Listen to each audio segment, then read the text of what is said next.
Hey, how's it going, everybody? Shaggy from the Order of Mithril here. Glad you stopped by the channel today because we're going to do another random review. And today we're going to take a look at Bloodstained Ritual of the Night. So this game is something very special to me. I'm an old school Castlevania fan. I've been playing it since I could pick up a controller and play, so back in the original Nintendo days.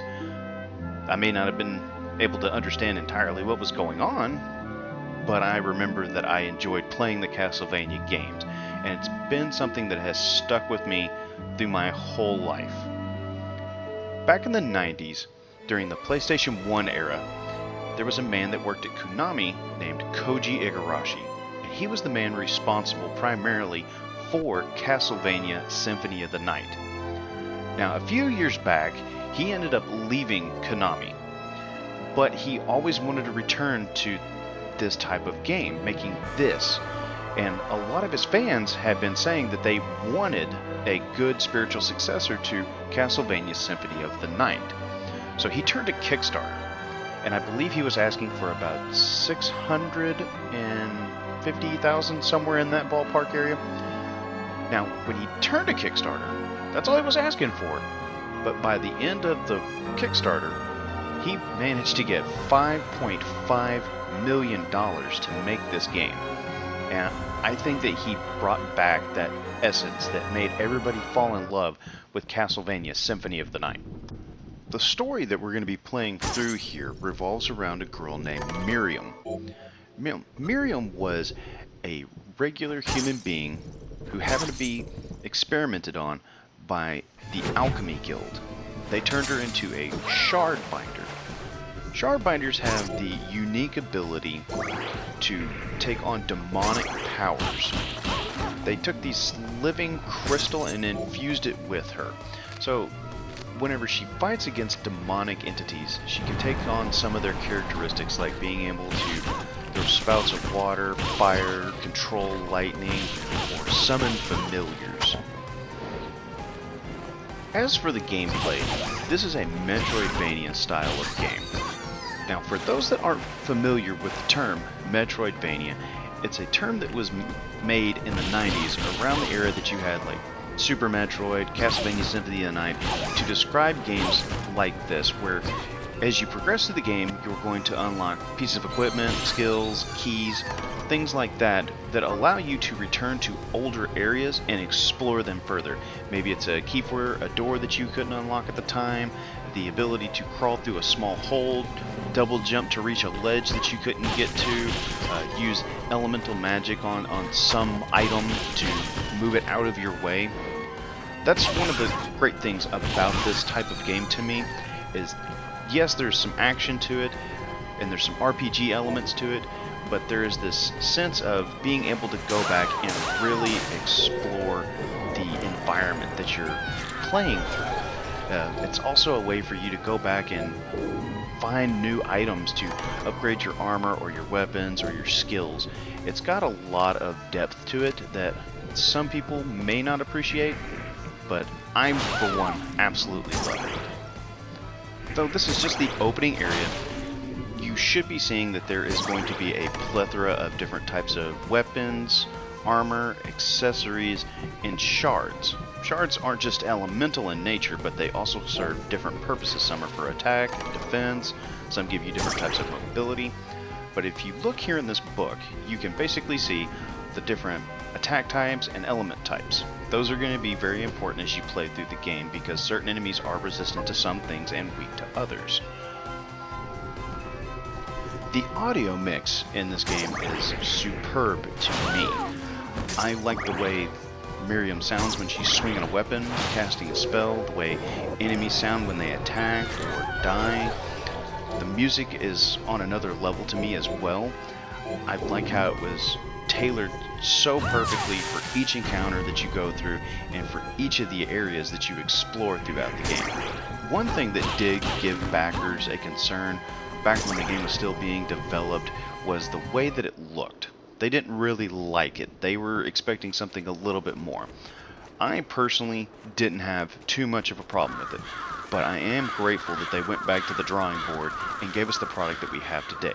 Yes, it is a 2D game being played with 3D elements. But I like the way that they redid the depth, the way they redid the color, the lighting.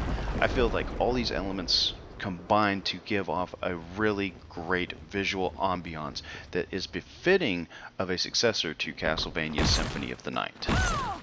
The enemy variety in the game does not disappoint either. You're going to see a mixture of different influences throughout. Something from like a werewolf to a simple flying bat. You may see some stuff from Japanese folklore throughout it. And they all provide their own little challenges and have their own unique ways to deal with them. The bosses in the game are also no exception. Some are huge and some are the size of you. There is a wide variety for you to appreciate as far as the enemy variety goes through, and there is that depth. Whenever I showed the book earlier, you could see that there would be different types of elements, weaknesses, and resistances to come into play. So you may see like this lion creature right here, he may not have a whole lot of resistance to that sword, but he might be very resistant to, say, a hammer. So there is depth to dealing with the enemies, so there is a lot of variety that you are going to encounter, and there's a variety of ways to dispatch them. Speaking of dispatching, you're going to notice by looking at the book here that if I have a rapier, I can now mash the X button and I will launch a flurry of piercing attacks. These techniques are scattered throughout the game and are there for every weapon type. You're going to be able to master these techniques as you use them on enemies, so as that you may reduce the SP cost, which is the purple bar at the top left of the screen, or increase the attack power per hit of the attack. Or it may make it more effective, slightly reducing the SP and slightly increasing the damage that it does. Because this is a Metroidvania game, if you're looking to find every piece of armor, every weapon, every accessory, find every spell, craft every recipe, you're going to be doing a lot of backtracking. So there is a bit of a grind to the game if you're trying to be a completionist with it. But you don't have to complete everything to really beat the game and enjoy the ending you get. And there are multiple endings to this game. One of the things I love about the spells in this game, or shards, is they have a wide variety. As you can see here, I'm about to get one called Bone Toss. And it is exactly as it says. You just toss a bone. Nothing really spectacular. It's a high arcing throw. Nothing really to write home about. But later on, you're going to start seeing other things, like being able to summon a dragon out of the side of the screen to breathe fire. Or maybe you have a bolt of lightning that you can summon from your hand.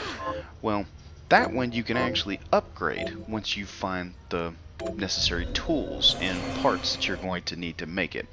And then, instead of it being just a simple bolt from your hand, you call down a literal thunderstorm on your position. The shards can also provide other bonuses and abilities. And like right now, as you can see, there is an aura around me that dampens damage that I would receive, and you see the slight green glow off my character because now I'm constantly regenerating any damage that I incur. That super jump you saw there is also another shard that I unlocked. And the little guy following me is yet another shard called the Silver Knight. It's a familiar that I have that will actually attack enemies with me. Bloodstained Ritual of the Night is currently available to play on PC, Switch, PlayStation, and Xbox. It is currently $19.99 on Xbox if you have gold, or if you don't, it's $29.99. Now, with all the parts that make up this great game, I feel like it is a must-play. I can't understand if it's not everybody's cup of tea though, and it is for a decent price. I feel like it is at least a $40 game, and they're asking for half of that if you're on Xbox Live Gold currently. Before I let you guys go and go boot up this game for the day, I want to know what you guys want to see me review. If there's something that you're playing, or that you want to play but you're not sure about, and you just want to see me review it, drop me a comment in the section below and let me know what it is. Otherwise, we greatly appreciate y'all stopping by the channel today. Really hope y'all have a good one. See you later.